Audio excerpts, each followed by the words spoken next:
New Zealand is a special country made of islands. It is very, very far away from other big lands like Australia or America. Because it was so far, the plants and animals here were different. They grew and lived alone for millions of years. There were tall trees in thick forests. There were many kinds of birds, some that could not fly. For a very long time, no people lived on these islands. The land was quiet and wild. The first people to come to New Zealand were the Maori. They were brave travelers from islands far across the Pacific Ocean. They came in large canoes many hundreds of years ago. They found this land and made it their home. The Maori had old stories about how the islands were made. These stories are part of their history and culture. One famous story tells about a hero named Maui. Maui was a great fisherman with a magic hook. One day, he fished in the ocean and pulled up a giant fish. This fish became the North Island of New Zealand. The mountains and valleys are like the fish's back. The South Island is said to be Maui's canoe. The first people sometimes called the land Aotearoa, which means land of the long white cloud. This name came from seeing clouds over the land far away on the sea.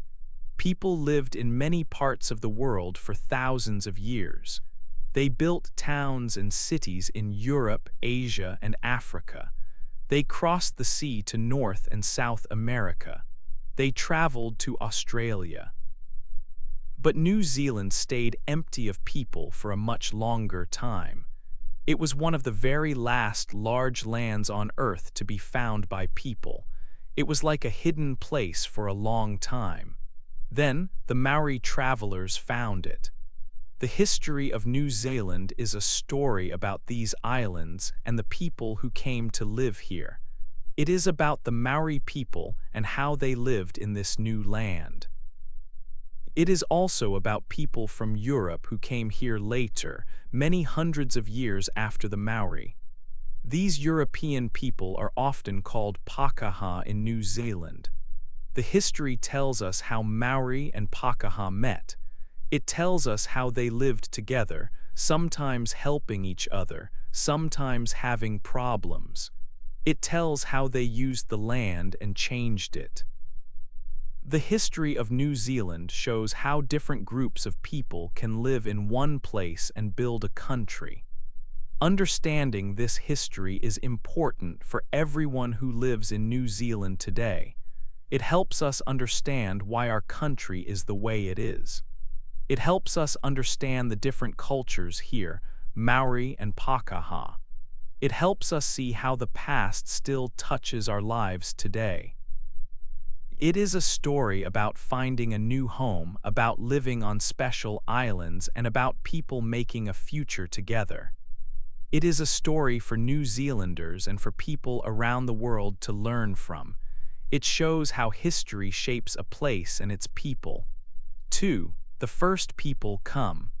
People lived on islands far away in the Pacific Ocean. They were Polynesians. They were very good sailors. For many years, they had explored the big ocean. They built strong canoes, some with two parts joined together. These double canoes were good for long trips on the sea. These people were brave explorers. They wanted to find new lands. They had special skills for sailing. They knew how to read the stars at night. The stars were like a map in the sky. They knew how to use the sun and the waves during the day. They could tell the direction of the wind. They looked for signs that land was near, like birds flying far from shore or clouds that looked different over land. They sailed across the wide sea for many weeks. It was a long and sometimes dangerous journey. They sailed deliberately, meaning they knew where they wanted to go, or they knew how to get back home if they did not find land. These brave people brought things with them in their canoes. They brought plants to grow for food. Kumara, a sweet potato, was a very important plant they brought. They also brought other plants like taro and gourds. They brought animals too, like dogs and small rats. They brought tools made from stone and bone, like adzes for cutting wood and fish hooks for catching fish. They also brought their ideas and their way of life from their home islands. They had stories about their gods and how the world began. After a very long time at sea, they saw a new land. It was a land with clouds above it. The first people might have called it Aotearoa, which means land of the long white cloud. This land was very big, much bigger than the islands they came from. It had high mountains and large forests. It had long coastlines and many rivers and lakes. They arrived in Aotearoa and found places to live. They were the first people to live here. They started to build homes and plant their food. They explored the land. They found many large birds like the moa and other animals they had not seen before. The land was very different from their warm islands. Scientists have studied old things found in the ground to learn about these first people. They looked at old bones of people and animals. They looked at places where people made fires long ago. They found old tools and other things the people used. These old things help scientists understand when the first people came and how they lived. Scientists think the first people came to Aotearoa about 800 years ago. This was in the 13th century. Scientists looked at old bones of rats that came on the canoes. These bones helped them understand that people arrived around that time. Finding old tools from their home islands in Aotearoa also helps scientists know where the first people came from. The first people settled in different parts of Aotearoa. They settled near the sea and also inland. They looked for places with food and good stone for making tools. They learned to live in this new, big land with its different weather. They adapted to the colder parts, especially in the south. These first people were the ancestors of the Maori people who live in New Zealand today. Their journey across the sea was a great act of exploration. Finding Aotearoa was finding a new home for their future. They started a new life and a new culture in this land. 3. Life in the new land. The first people who came to this new land had to learn how to live there. It was different from their old homes in the Pacific. The land was much bigger and the weather was colder in some parts. They needed to find new ways to find food and build homes. In the early years, hunting was very important. The land had many birds, much bigger than the birds they knew. There were giant moa birds. Some moa were very tall, taller than a man. The first people hunted these big birds for food. Moa meat gave them a lot to eat. They also used moa bones to make tools like fish hooks and sharp points for hunting. They used the large moa eggshells to carry water. These first people also hunted other birds, seals near the coast, and caught fish from the sea and rivers. They learned which plants were good to eat from the forests. They also brought some plants with them from their old homes, like kumara. In the warmer parts of the north, they tried to grow these plants. Growing food helped them have food ready when hunting was not so good. Life was hard work. People needed to build shelters to stay warm and dry. They had to make tools from stone and bone. They moved from place to find food during different times of the year. Some places were good for hunting moa, others for catching seals or fishing. Over time, the number of big birds and seals started to get smaller. People hunted many of them. So growing food became more important, especially the kumara. People started to spend more time in places where they could grow plants. They moved less often than before. As people lived in this new land for many years, their culture started to grow and change. It was still like the culture from their old Pacific homes, but it became special to this land. People lived in groups like big families called hapu. They had leaders who were important. They started to make new kinds of art like carvings. They also had strong beliefs about the world around them. They believed in spirits in nature. They had ideas about mana, which was like power or respect, and tapu, which meant something was special or not allowed to touch. These ideas helped them live together and understand their world. There is also a story about the Maori people. They were Polynesians like the first settlers. They moved from New Zealand to islands far away called the Chatham Islands. This happened later, maybe 100 or 200 years after the first people came to New Zealand. They lived a peaceful life on those islands. The culture in New Zealand continued to grow and change over many years. It became the Maori culture that people met later. It had its own rules, beliefs, and ways of living that were special to this land. 4. Ships from far away. One day, boats came from a very long distance across the sea. These were the first boats from Europe to reach this land. The first boat was from a country called Holland. It came in the month of December in the year 1642. The captain of this boat was Abel Tasman. Captain Tasman and his men saw the land. It was high and big. They sailed along the west side of the South Island. Tasman was looking for new land and places to trade. His boss told him to be careful because people in new lands might not be friendly. 8 days later, Tasman saw smoke from fires on the land. This meant people were there. The next day, Tasman's boat stopped in a bay. Maori people came out in their own boats. They called out to the Dutch. The Dutch did not understand the Maori words. The Maori blew a long horn. The Dutch blew their horns back. On the morning of the next day, a Maori boat with 13 men came close to the Dutch boats. The Maori men looked strong. They hit one of the Dutch small boats. 3 Dutch men died and 1 was hurt. The Dutch fired their guns, but they did not hit the Maori. The Maori took one of the dead Dutch men.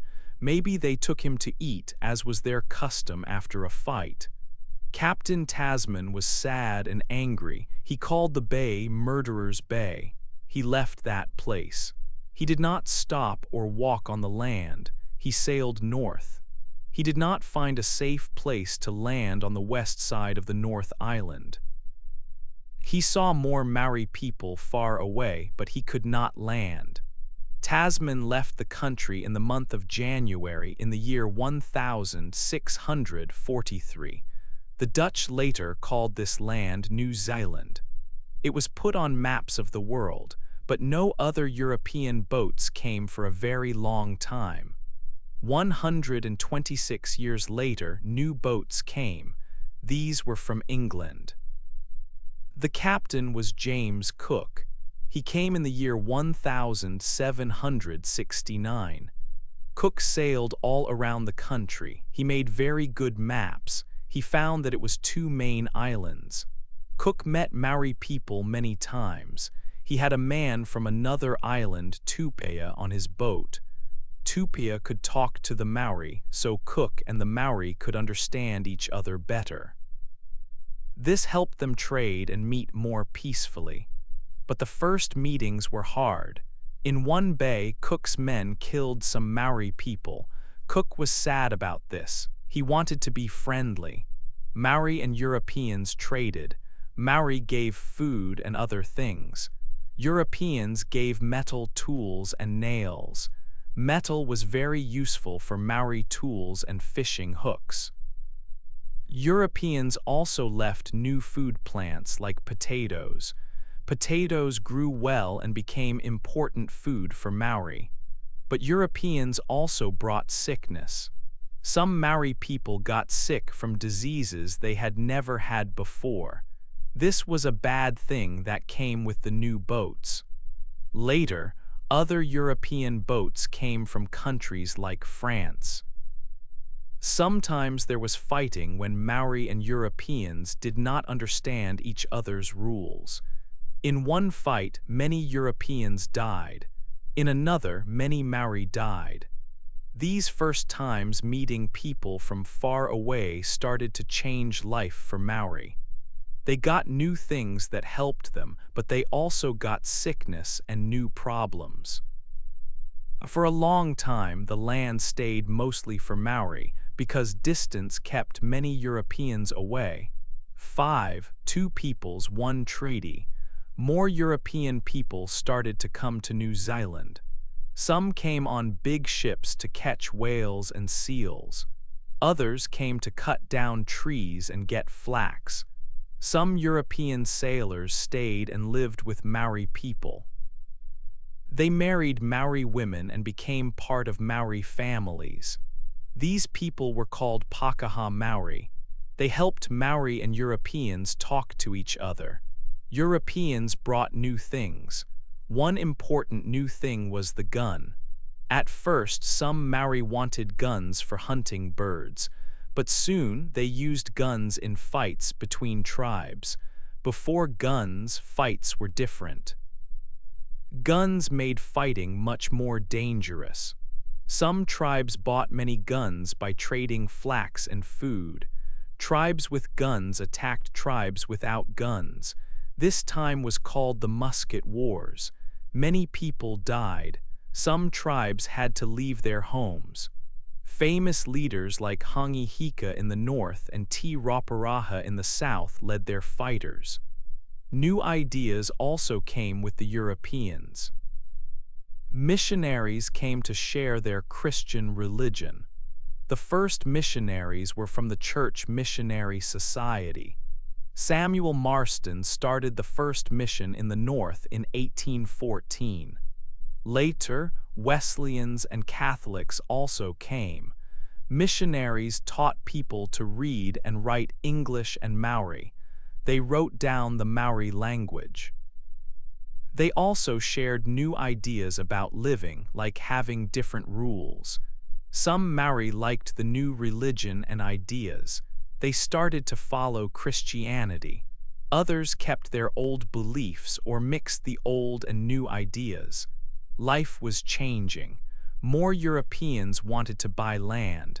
There were arguments about who owned the land. The British government in London heard about the problems. They also heard that some French people wanted New Zealand. So the British Queen, Queen Victoria, decided to send someone to make a treaty with Maori chiefs. William Hobson came to New Zealand in 1840. He had a treaty written in English. It talked about the Queen having authority over the land. It also talked about Maori keeping their lands and properties. Hobson asked missionaries like Henry Williams to write the treaty in Maori. The Maori paper was a little different from the English one. Maori chiefs met with Hobson at Waitangi in the north. They talked about the treaty for a long time. Some chiefs did not want the Queen to have authority. They wanted to keep their own power. Other chiefs like Tamati Waka Nene thought the treaty would help bring peace and order. Many chiefs signed the Maori paper on February 6, 1840. Later, other chiefs in different parts of New Zealand also signed copies of the treaty. This treaty was called the Treaty of Waitangi. It was meant to help Maori and European people live together in New Zealand. 6. A new country takes shape. After the Treaty of Waitangi was signed in 1840, more people came to New Zealand from Europe. These new people were called settlers. They wanted to start a new life in the country. They wanted land to build houses and farms, but most of the land belonged to Maori. Maori tribes had lived on the land for many hundreds of years. They had their homes, gardens, and sacred places on the land. The land was very important to them. It was part of their identity and history. As more settlers came, they needed more land. Sometimes they bought land from Maori chiefs, but sometimes there were problems with the sales. Different Maori groups might say they owned the same land, or sometimes the price paid was not fair.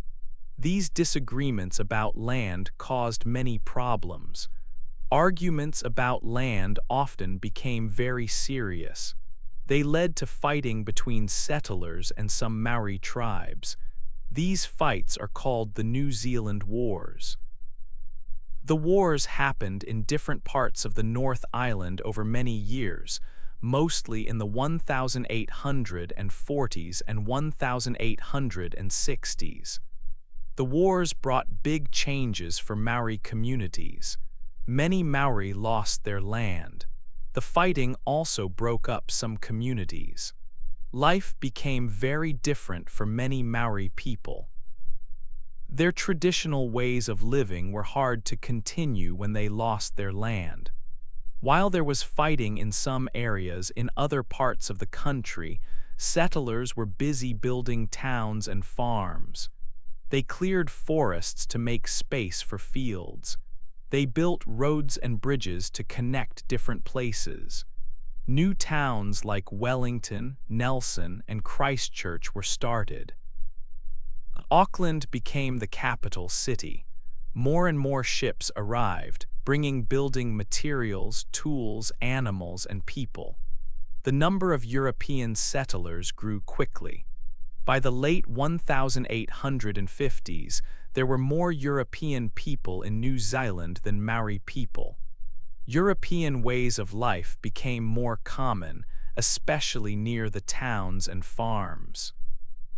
Settlers brought their own ideas about how to live, work, and govern the country. They built churches, schools, and shops that looked like those in Europe. This was a time of big change for New Zealand. The country was taking a new shape. It was becoming a place where two main groups of people, Maori and European settlers, lived. But they lived in different ways, and there were still many problems between them, especially about the land and who had the power to make decisions for the country. 7. Growing as a nation. After the first European people came to live in New Zealand, the country started to grow and change quickly. One big reason for this growth was finding gold. People found gold in different places, first near Coromandel, but the real rush began in the South Island in 1861 in Otago. Later, gold was found on the west coast and again near Thames.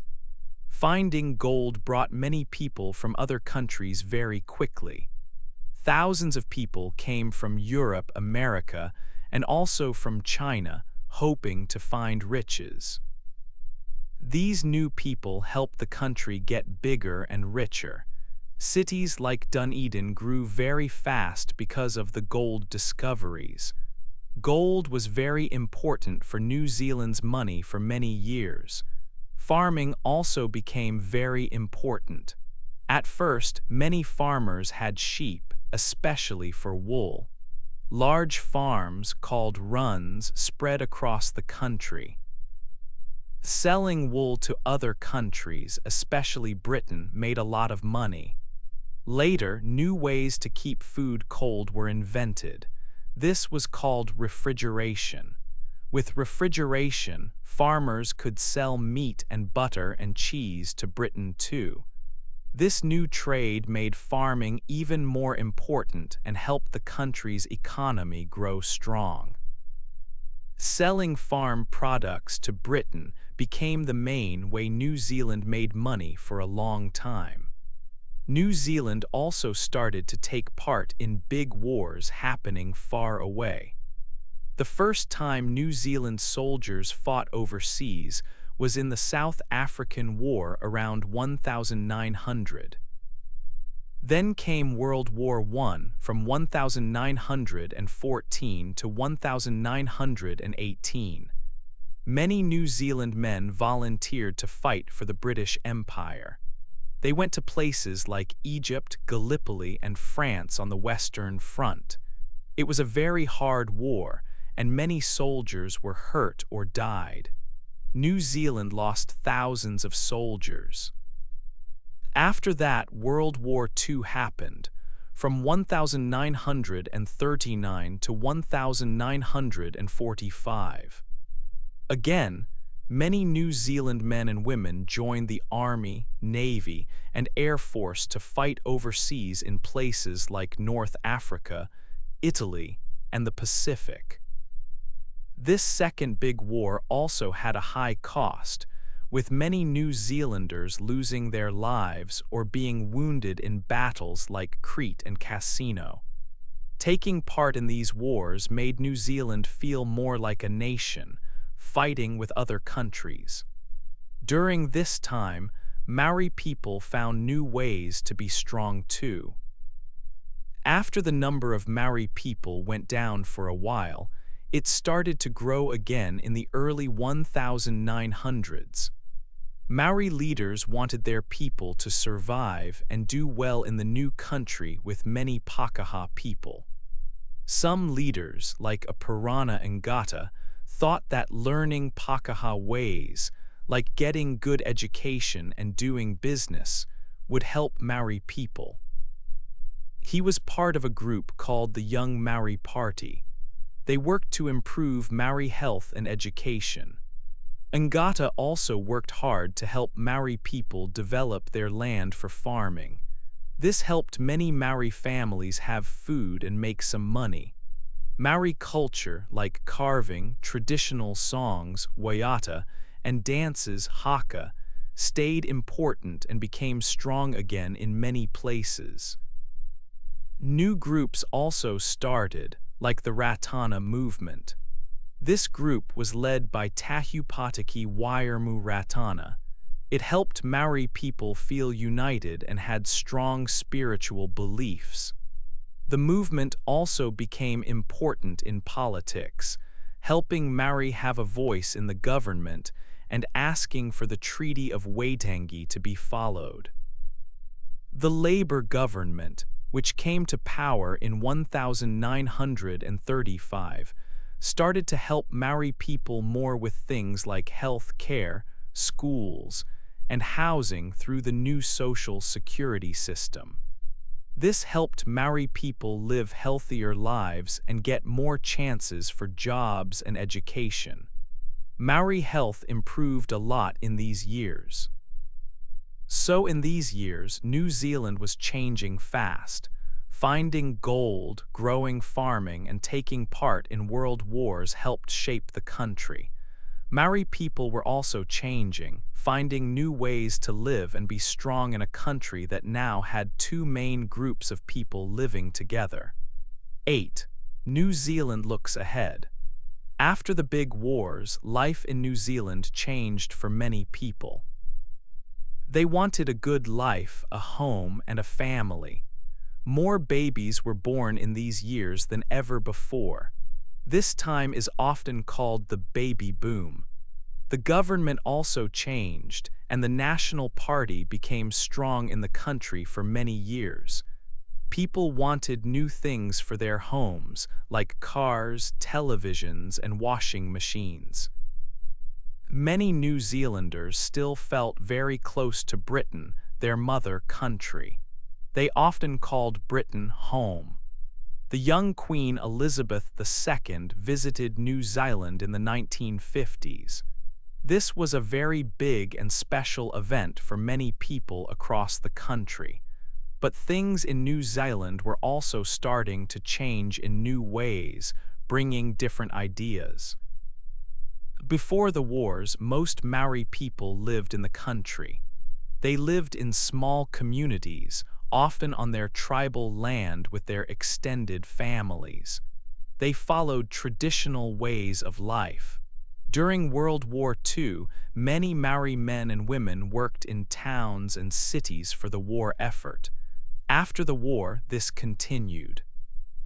More and more Maori families moved away from the country to cities like Auckland, Wellington, and Christchurch. They looked for jobs, better houses, and new chances for their children's education. This was a very big and fast change for Maori families and their traditional way of life. It was very different from living in the country with their tribe and family groups around them. Living in cities brought Maori people together from different tribes. It also brought new ideas and different ways of thinking. People started to feel more like one Maori people, not just from different tribes. Some Maori felt they were not treated fairly in the cities. They saw problems with finding good houses, getting good jobs, and having the same chances in education as others. They started to ask for change and for their rights. There were protests and marches in the streets. People wanted their Maori culture and language to be strong, not lost in the cities. Young people, especially, started to speak out about these important things and question the old ways. The Treaty of Waitangi became very important again during this time of change. Maori people said the government did not keep its promises from the treaty, signed in 1840. They said that Maori land and rights were taken unfairly in the past, after the treaty was signed. They wanted the government to look at these old problems and make things right for Maori people today. The Waitangi Tribunal was created to help with this. It listened to stories from Maori people about the past and the treaty. It looked at the old promises and if they were broken by the Crown. The government started to talk with tribes about what happened a long time ago. They made agreements to help tribes because of past problems. The treaty became a way to think about Maori rights and the future of Maori people in New Zealand. Today, New Zealand is a country with many different people living here. People come from countries in Asia, the Pacific Islands, and other parts of the world. It is not just Maori and Pākehā living here like in the past. The country sells its goods to many countries now, not just Britain like it used to. People also think more about the land and the environment. They want to keep New Zealand healthy and green for the future. There are still questions about how everyone can live well together in New Zealand. How can Maori culture stay strong in the cities? How can people from different countries feel at home here? How can the country be fair for everyone and look after the land? New Zealand is still changing and growing. The past helps people understand today and think about tomorrow. What do you think is the most important thing for New Zealand's future? Hey there! Just a second before you go. If you learned something new today, please give this video a like, write your thoughts in the comments, and subscribe to the channel. It only takes a second, and it really, really helps to create even better English videos for you. Your support means the world. Thank you.